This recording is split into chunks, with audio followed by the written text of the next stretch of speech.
Welcome to SQE1 preparation, criminal practice, visual identification evidence and the Turnbull guidance by Street Lawyer, helping you to pass first time. So the FLK specification from the SRA website and what you're expected to know states this: principles and procedures to admit and exclude evidence. And one of the bullet points is visual identification evidence and Turnbull guidance. The learning outcomes for this class are 1. To understand the importance and unreliability of visual identification evidence, 2. To know the Turnbull guidelines and their application when hearsay is disputed, 3. To recognise how judges assess identification quality, and 4. Identify how the defence can challenge evidence under Section 78 of PACE. By way of SBAQ tips, what to look out for. So 1, when do the Turnbull guidelines apply, and when they don't apply, what happens when visual identification is disputed. 2, how does the defence challenge the admissibility of ID under PACE Section 78? Importance of linking the breaches of Code D to the fairness of the proceedings. 3, knowing the key factors like observation, length of time, distance and lighting that relate to a particular SBAQ question. And 4, what must the judge do if identification evidence is poor and unsupported? And you might get an SBAQ question about that, and basic answer is direct the jury to acquit.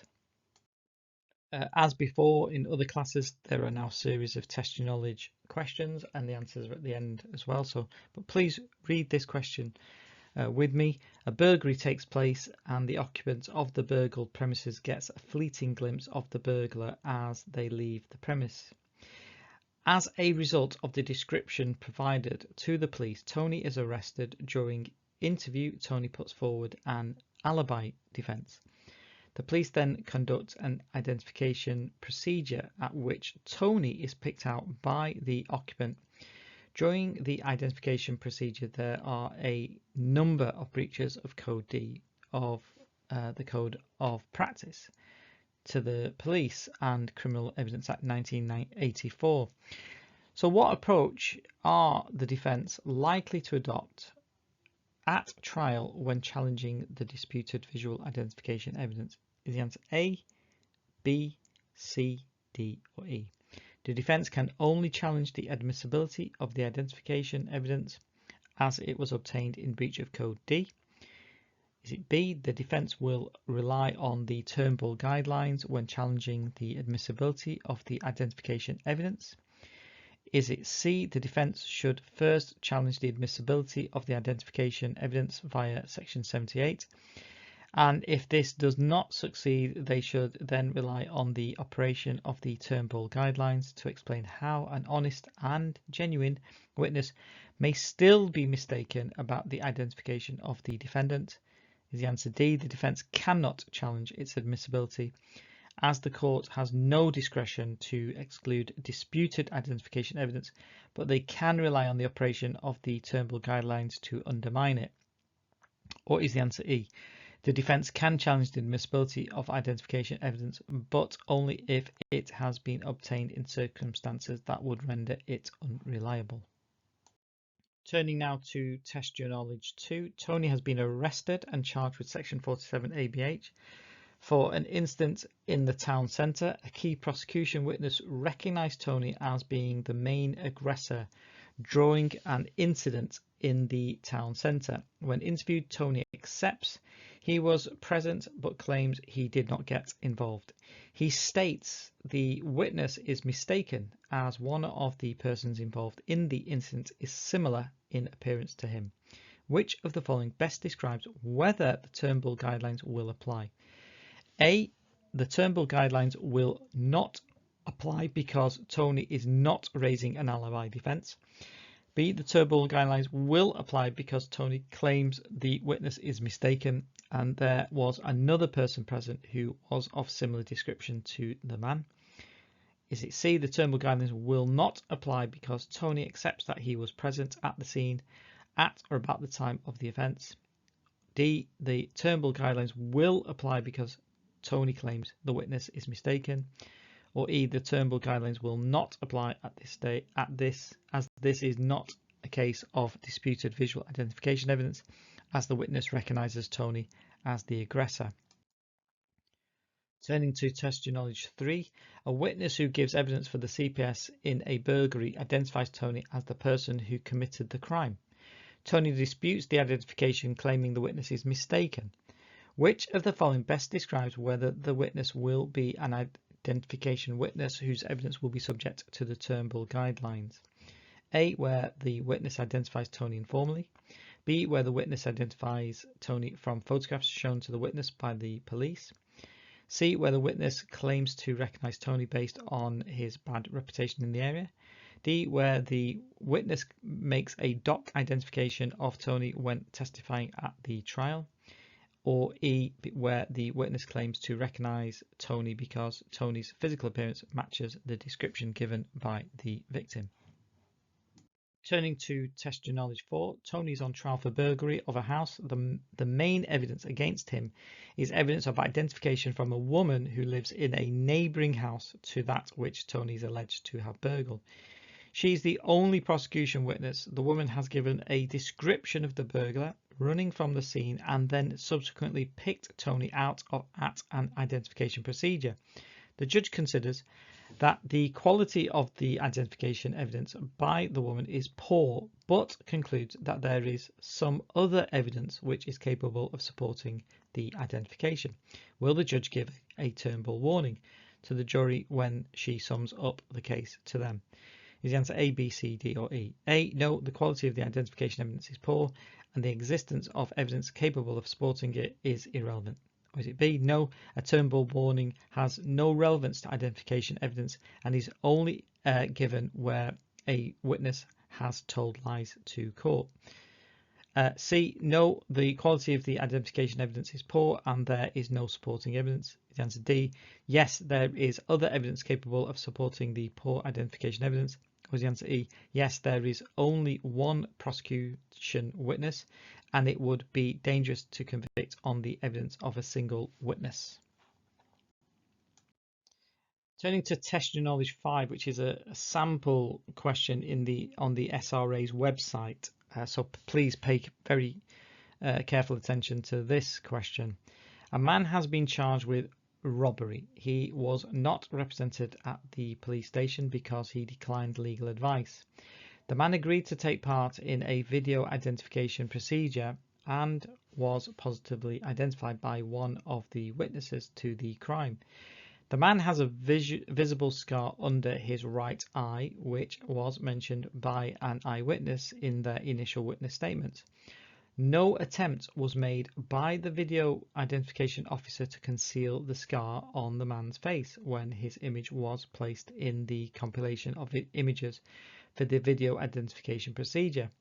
A solicitor has now been instructed to represent the man at his forthcoming trial in the Crown Court, where the man will plead not guilty. As part of the solicitor's trial preparation, she has reviewed the images used in the video identification procedure and has noted that only 2 of the other 8 images shown in the video identification procedure show similar looking males with a visible scar under their right eye. The solicitor establishes that as a consequence there has been a provable breach of PACE 1984 Code D. Which of the following statements best states whether evidence of the video identification procedure will be admitted in evidence at the man's trial? Is the answer A, B, C, D or E? The breach of Code D may lead the court to conclude that the evidence should be excluded if its admission would be an abuse of process. B, the breach of Code D will compel the court to exclude the evidence because of its prejudicial effect. C, the breach of Code D may lead the court to conclude that the evidence should be excluded if its admission would have an adverse effect on the fairness of the proceedings. D, the breach of Code D will not compel the court to exclude the evidence because its admission would not have an adverse effect on the fairness of the proceedings. Or is the answer E, the breach of Code D will compel the court to conclude that the evidence should be excluded and order that the breach must be cured by the police conducting a further video identification procedure in compliance with Code D. And then the final test your knowledge question is test your knowledge 6, series of test true or false statements. 1 to 10. 1. The Turnbull guidelines apply when visual identification is disputed. 2. PACE section 78 allows evidence exclusion for breaches of Code D. 3. Identification evidence is always reliable. 4. Judges assess identification quality under the Turnbull guidelines. 5. A good quality identification evidence requires supporting evidence. 6. The Thornton case confirmed Turnbull guidelines do if multiple individuals match the description of the defendant. The next one is number 7. Witness lighting conditions are irrelevant under Turnbull factors. 8. Magistrates assess Turnbull guidelines during bench trials. 9. Supporting evidence includes fingerprints and confessions. And 10. Poor and unsupported identification evidence requires trial continuation. So are they true or false? And have a go at them before you look at the answers, and please watch the rest of the video. So question is, why is visual identification evidence important and why is it unreliable? Well, why is visual identification important? Well, visual identification evidence is crucial in some cases as it connects a suspect to a crime. Why is visual identification unreliable? Well, because there are errors in identification, often occurring due to poor visibility, nighttime dim lighting, short observations and periods, distance and obstructions in the way, maybe trees, lampposts, and stress and memory distortions. And examples could be a robbery occurs in a poor-lit alleyway. A witness identifies a suspect based on a quick look from about 50 meters away. Such identification is unreliable due to lighting and fleeting observations. And good reference is the Turnbull case as well. So what is a Turnbull witness?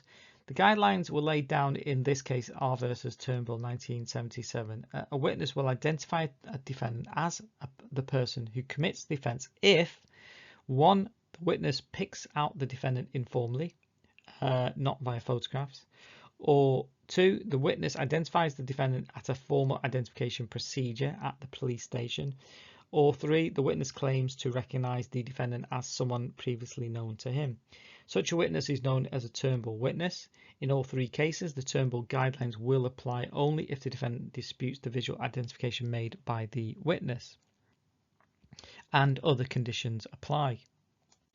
Question: how does the defence challenge the admissibility of visual identification evidence under Section 78? This is very important. The court may exclude evidence if admitting it would adversely affect the fairness. Where the defence have concerns about breaches of Code D, they can challenge the admissibility of the identification evidence using Section 78 to exclude the evidence, and this is the first step the defence should consider. So, for example, of breaches of Code D which may lead to exclusion of visual evidence, they include an identification parade where participants did not resemble the suspect, that would be a breach of Code D. Witnesses attending the parade are segregated both from each other and from the suspect before and after the parade, that's Code D. And don't forget, where the suspect is detained, there are breaches of Code D where the police fail to hold an identification procedure when such a procedure should have been held. And note, if the evidence of visual identification evidence is not excluded by the court, the defence can also challenge the evidence via the operation of Turnbull guidelines to explain how an honest and genuine witness may still be mistaken about their identification of the defendant. This is the second step, and this issue is not about excluding the evidence. This issue is about putting weight to the evidence of visual identification. So the question then is when do the Turnbull guidelines apply? Turnbull guidelines apply when the prosecution relies on visual identification evidence disputed by the defendant. The judge must assess the quality and caution the jury on identification risks. This is explained in the case of R versus Thornton. Turnbull applied where multiple individuals matched the description of the defendant. The case of Thornton, in more detail, is the facts are there was a public order incident where many individuals of a similar appearance were there. Defendant admitted presence but denied involvement, And the judgment was Turnbull guidelines applied due to the potential of mistaken identity. And the key point there is guidelines apply when multiple similar individuals are present. And the reason I mention this case is because it might feature in an SBAQ type question where they're asking should or shouldn't a Turnbull warning be given to the jury. And then there's another case of R versus McAvoy 1997, again public order incident where the defendant was the only person matching the description.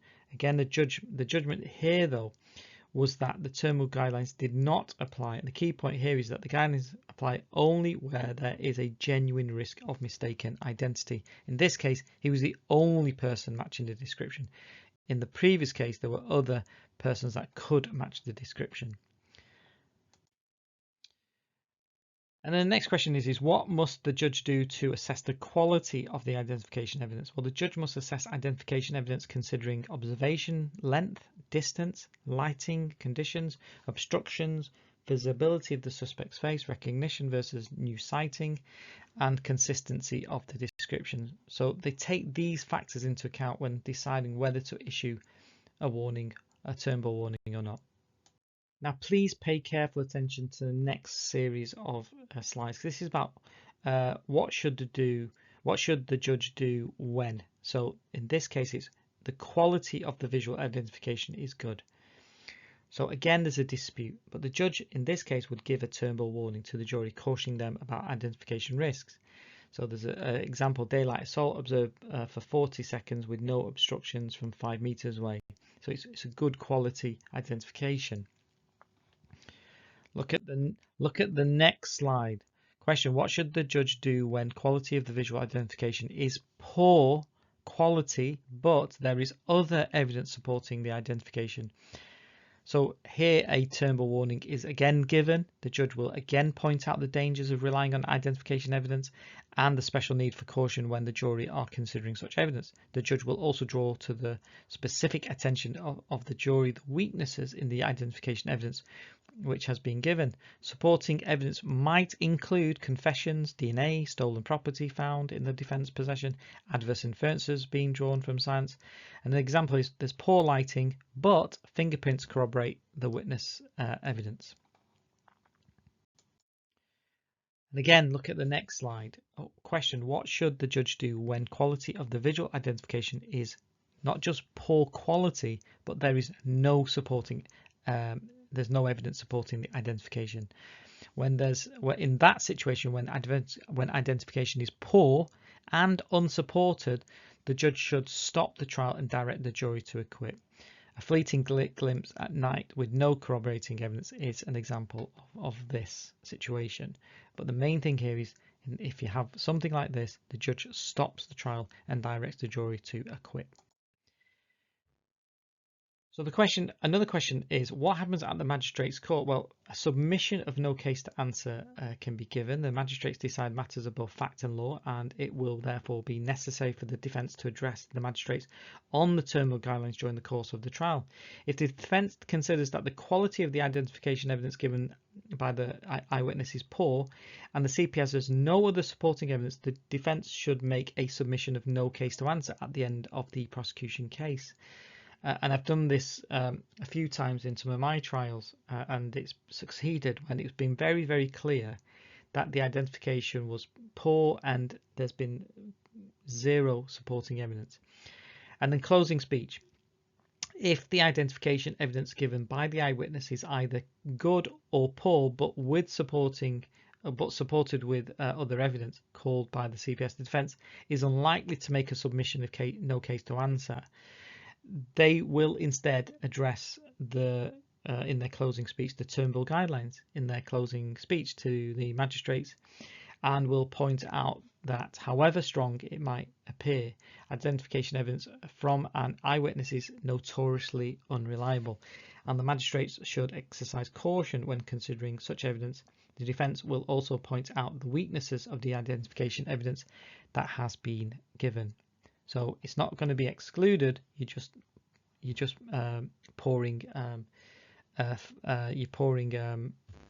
showing how weak this evidence is. So in summary, about the Turnbull guidelines. One is, has the witness identified the suspect? 2, is the identification disputed? 3, assess the quality of the evidence. So is it good quality? Warn the jury. Is it poor but supported? Warn the jury and highlight the supporting evidence. If it's poor and unsupported, well, the case should be the trial should stop and there should be a direction of an acquittal. And if that doesn't happen, then the defence can put forward a case of no case to answer.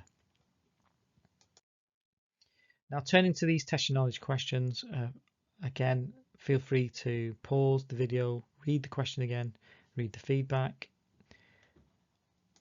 look at question test your knowledge 2, pause the video, and feel free to read the question and see the answer and the feedback.